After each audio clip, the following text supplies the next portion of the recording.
ఓం సదాశివసమారంభాం వ్యాసశంకరమధ్యమాం అస్మదాచార్యపర్యంతాం వందే గురుపరంపరాం.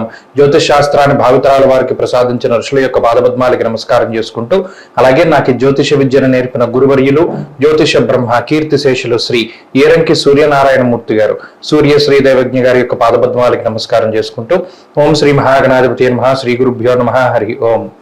వీక్షకులందరికీ నమస్కారం. మే నెల 19వ తారీఖు లగాయితూ మే 25వ తారీఖు వరకు ఉండేటువంటి గ్రహగతుల ఆధారంగా ద్వాదశ రాశుల వారికి ఈ వారం ఏ విధమైనటువంటి శుభాశుభ ఫలితాలు కలగబోతున్నాయో ఈ కార్యక్రమం ద్వారా తెలుసుకుందాం. అందులో భాగంగా ఈ వారం ఉండేటువంటి గ్రహగతులను గమనిద్దాం. ఈ వారంలో మేష రాశి యందు బుధ గ్రహం సంచారం చేస్తూ ఉండగా, వృషభ రాశి యందు రవి, శుక్ర, గురు గ్రహాల యొక్క సంచారం జరుగుతూ ఉన్నది.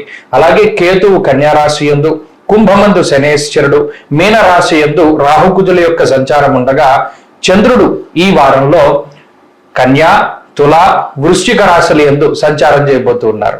ఇటువంటి పరిస్థితుల్లో ద్వాదశ రాశుల వారికి ఏ విధమైనటువంటి శుభాశుభ ఫలితాలు కలగబోతున్నా తెలుసుకుందాం. అందులో భాగంగా కన్యా రాశి వారికి ఈ వారం సానుకూలమైనటువంటి గ్రహస్థితి గోచరిస్తూ ఉన్నది. ప్రత్యేకించి ఈ రాశి వారికి భాగ్యస్థానమందు గురుగ్రహం అనుకూలిస్తూ ఉండగా, షష్ఠ స్థానమందు చంద్రుడు, షష్ఠ స్థానమందు శనేశ్వరుడు, అలాగే చంద్రుడు ఈ వారంలో అనుకూలించేటువంటి గ్రహాలుగా మనం చెప్పవచ్చు.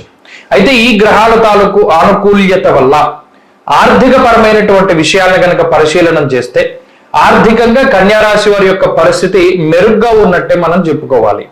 మరీ ముఖ్యంగా గత నెలతో పోల్చుకుంటే, గత కొన్ని వారాలతో పోల్చుకుంటే ఈ వారంలో ఆదాయ మార్గాలు పెంచుకోవడానికి మీరు చేసేటువంటి ప్రయత్నాలన్నీ కూడా సత్ఫలితాన్ని ఇస్తాయి. అంతేకాకుండా మీకు వచ్చేటువంటి ఆదాయం పెరిగేటువంటి అవకాశం ఉంటుంది.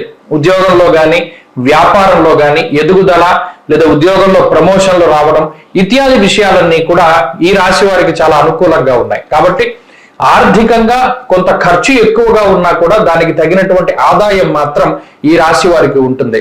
ప్రత్యేకించి ఒక విషయాన్ని దృష్టిలో పెట్టుకోవాలి, మోసపోయేటువంటి అవకాశాలు ఎక్కువగా ఉన్నాయి. డబ్బు పరంగా కానీ, లేదా అమ్మకాలు కొనుగోలు లాంటి విషయాల్లో కానీ, లేదా నమ్మకమైనటువంటి వ్యక్తుల ద్వారా కొంత మోసపోయేటువంటి అవకాశాలు ఆర్థికంగా ఈ వారం కన్యా రాశి వారిలో కనబడుతూ ఉన్నాయి. ఆ పరంగా చాలా జాగ్రత్తలు తీసుకోవాలి. ఇక ఆరోగ్యపరమైనటువంటి విషయాలను చూస్తే ఆరోగ్యం చక్కగా ఉంటుంది. షష్ఠ స్థానమందు శనేశ్వరుడు రుణబాధలు, రోగబాధలు, శత్రుబాధలను నివారిస్తూ ఆరోగ్యాన్ని మెరుగుపరుస్తూ ఉన్నారు. అయితే అష్టమంలో బుధుడు ఉండడం వల్ల కొంత మతిమరుపు వస్తూ ఉంటుంది. ఇది వ్యాధి కాదు, కేవలం ఈ గ్రహస్థితి వల్ల వస్తుంది. అనగా రకరకాలైనటువంటి ఆలోచనలు మన మైండ్ లో ఉండడం ద్వారా ఏదైతే మీరు పని చేస్తూ ఉన్నారో దాని మీద శ్రద్ధ పెట్టలేకపోతారు. బండి తాళం చెవులు ఎక్కడో పెట్టి మర్చిపోతారు, విలువైన వస్తువులు ఎక్కడో పెట్టి మర్చిపోతారు, దాన్ని దాస్తారు కానీ దాచిన ప్రదేశం మర్చిపోతారు. ఇది కొంత ఇబ్బంది పెట్టేటువంటి అంశము. అలాగే అజీర్తికి సంబంధించినటువంటి ఇబ్బందులు రావడానికి అవకాశం ఉంటుంది. కాలాన్ని అతిక్రమించి భోజనం చేసేటువంటి పరిస్థితులు, నీళ్ల మార్పు ద్వారా వచ్చేటువంటి చిన్నపాటి అనారోగ్య సమస్యలకి అవకాశం ఉంటుంది. ఇక కుటుంబ పరిస్థితులను గనక పరిశీలన చేస్తే కుటుంబ సభ్యులతోటి సఖ్యత వాతావరణం ఉంటుంది, దాంపత్య జీవనం బాగుంటుంది, సంతానం పురోగతిలో ఉంటుంది.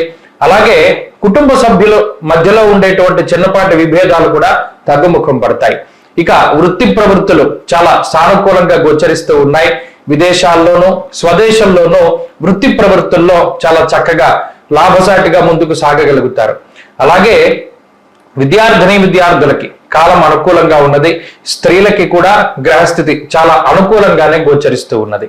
కన్యా రాశి వారు ఈ వారంలో మరింత అనుకూలమైనటువంటి ఫలితాలను సాధించడానికై శ్రీ మహావిష్ణువు యొక్క ఆరాధన చేస్తూ ఉండడం చెప్పదగినటువంటి సూచన.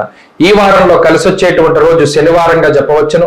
అదృష్ట సంఖ్య 6, అదృష్ట వర్ణము నీలము. తదుపరి తులారాశి.